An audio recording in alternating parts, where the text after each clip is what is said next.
Hello, मैं महेश चंद्र आज आपके लिए लेकर आया हूँ हितोपदेश मित्र लाभ का श्लोक नंबर 4। हितोपदेश नारायण पंडित जी द्वारा लिखी गई एक महत्वपूर्ण किताब है। आइए देखते हैं उस किताब का श्लोक नंबर 4। सर्वद्रव्येषु विद्येव द्रव्यम् आहुरनुत्तमम् अर्घ्यत्वाद् अनर्घ्यत्वाद् अक्षयत्वाद् च सर्वदा। सर्वदा मने हमेशा। सर्वदा शब्द यहाँ है, सर्वदा मने हमेशा। सर्वद्रव्येषु मने सभी द्रव्यों में, सभी पदार्थों में। विद्या एव मने विद्या ही, विद्या को ही। द्रव्यम आहु मने कहा गया, अनुत्तमम मने सबसे उत्तम। ऐसा सभी द्रव्यों में विद्या को ही उत्तम द्रव्य माना गया। द्रव्य मीन्स पदार्थ, वस्तु। सभी वस्तुओं में विद्या को सबसे उत्तम माना गया है। आप हजारों करोड़ों वस्तुओं के नाम लीजिए, उनमें सबसे ज्यादा उत्तम किसको कहा गया है? विद्या को कहा गया है। इसलिए सर्वद्रव्येषु सभी द्रव्यों में, सभी वस्तुओं में। सर्व मने सभी, द्रव्य मने वस्तु, पदार्थ। द्रव्यों में, वस्तुओं में विद्या को ही, एव मने ही, द्रव्यम मने द्रव्य, वस्तु, आहु मने कहा गया। आहु शब्द दिखना चाहिए आपको, तभी संस्कृत है।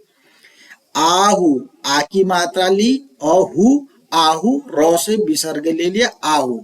आहु ने कहा गया है अनुत्तमम, सबसे ज्यादा उत्तम। सारे शब्दों का अध्ययन कर लिया है।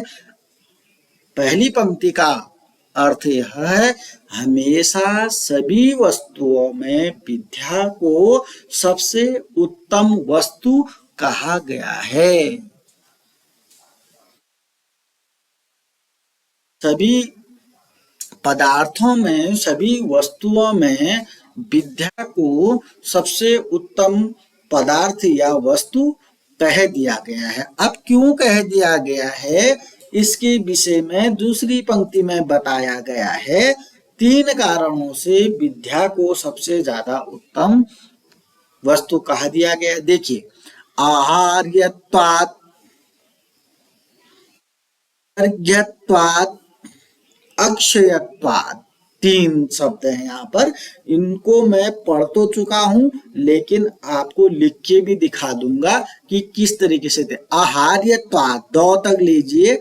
आहार्य, आहार्य का मतलब विद्या को हम हरण नहीं कर सकते, इसलिए उत्तम है।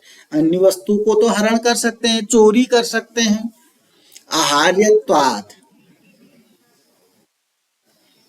हरण, चोरी। विद्या की चोरी नहीं कर सकते हैं। किसी की विद्या को कोई चुरा नहीं सकता है, जबकि अन्य वस्तु को चुरा सकता है। तभी तो विद्या को सभी वस्तुओं में उत्तम कह दिया गया है। अन्य वस्तुओं को चुराया जा सकता है, लेकिन विद्या को चुराया नहीं जा सकता। इसके लिए आहार्यत्वाद कहा गया है। पहला सब रीजन पता चल गया होगा। पहला कारण यह है कि विद्या को चुराया नहीं जा सकता, चोरा नहीं जा सकता, इसलिए विद्या सभी वस्तुओं में उत्तम है। दूसरा शब्द है, दो से अ कर्जा लेंगे, अनर्घ्यत्वाद। अनर्घ्यत्वाद, दो तक ले जाएंगे, अनर्घ्यत्वाद। ये बीच का शब्द ही पढ़ना जटिल होगा, बाकी सब सरल हो जाएंगे आपके लिए, इसलिए बीच वाले शब्द को दो से अ लिया, अनर्घ्यत्वाद। अनर्घ्यत्वाद का मतलब है कि इसको खरीद नहीं सकते, विद्या को खरीदा नहीं जा सकता है। मेरी विद्या को कोई दूसरा खरीद नहीं सकता, इसलिए विद्या सभी द्रव्यों में उत्तम है। अन्य वस्तुओं को खरीदा जा सकता है, लेकिन विद्या को खरीदा नहीं जा सकता। अनर्घ्यत्वात्। तीसरा है अक्षयत्वात्, अक्षयत्वात् च मने और, अक्षय मने, क्षय मने नाश, अक्षय मने नाश नहीं होता। विद्या का कभी नाश नहीं होता। पुनः बता देता हूं कि विद्या का कभी नाश नहीं होता। आज मैं इस श्लोक का अध्ययन आपको करा रहा हूं, यह श्लोक मुझे हमेशा मेरे दिमाग में रहेगा, इसका नाश नहीं होने वाला है। अब कोई कहे कि मैंने कक्षा 10 में एक सवाल सीखा था, बाहर में तो मैं भूल ही गया। इसका रीजन यह है कि उस कक्षा 10 में पढ़ने वाले बच्चे ने 10 का जो सवाल पढ़ा उसने केवल पेपर के लिए पढ़ा, उसने पूरा ध्यान नहीं दिया। अगर उसने अजर अमर की तरह पढ़ा होता, अजर अमर वत प्राज्ञो विद्याम अर्थम च चिंतित, उसने कक्षा 10वीं की शिक्षा अगर अजर और अमर की तरह ली होती तो वो कक्षा 10 का जो उसने सीखा है बाहर तक नहीं भूलता। मैं कह रहा हूं कि विद्या जो है अक्षय है, उसका नाश कभी नहीं होता। विद्या सभी वस्तुओं में सबसे ज्यादा उत्तम कही गई है, क्योंकि उसको चोर चुरा नहीं सकता, उसको कोई खरीद नहीं सकता है, उसका नाश नहीं होता है। सबसे महत्वपूर्ण श्लोक नारायण पंडित जी द्वारा लिखा गया किताब से अवतरित है। सभी वस्तुओं में उत्तम कही जाती है, क्योंकि उसको चोर चुरा नहीं सकता, क्योंकि उसको कोई खरीद नहीं सकता है, क्योंकि उसका नाश नहीं होता है। संदर्भ लिखना है, संदर्भ में किताब का नाम आना चाहिए और राइटर का नाम आना चाहिए। प्रस्तुत श्लोक नारायण पंडित विरचित मिहितोपदेश मित्र लाभ से लिया गया है, इतना ही है।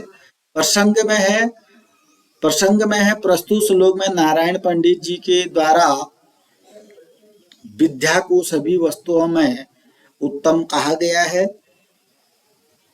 इसका वर्णन किया गया है। अब व्याख्या में लिखना है आपको, व्याख्या में इसका भाव लिखना है, इसका अर्थ लिखना है, और इसको आप कितना ज्यादा लिखेंगे कितना कम लिखेंगे अपने सूझबूझ के साथ इसको सॉल्व करेंगे। पुनः व्याख्या में मैं बता देता हूं कि विद्या सभी द्रव्यों में सभी वस्तुओं में उत्तम कही गई है, क्योंकि उसको कोई चोर चुरा नहीं सकता, क्योंकि उसको कोई खरीद नहीं सकता, क्योंकि उसका कभी नाश नहीं होता।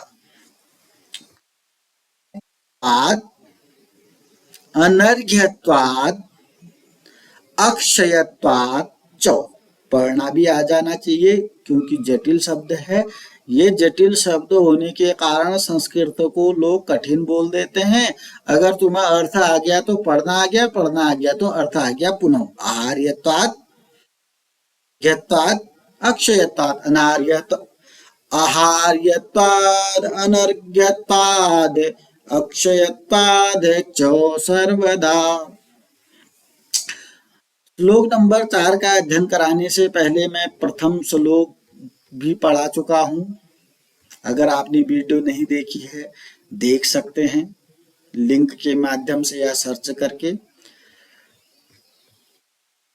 दूसरा श्लोक भी पढ़ा चुका हूं, आप पुनः इसको भी लिंक के माध्यम से या सर्च करके देख सकते हैं, ये आपके लिए बहुत महत्वपूर्ण चीज है। तीसरा श्लोक भी पढ़ा चुका हूं, हितोपदेश मित्र लाभ तीसरा श्लोक।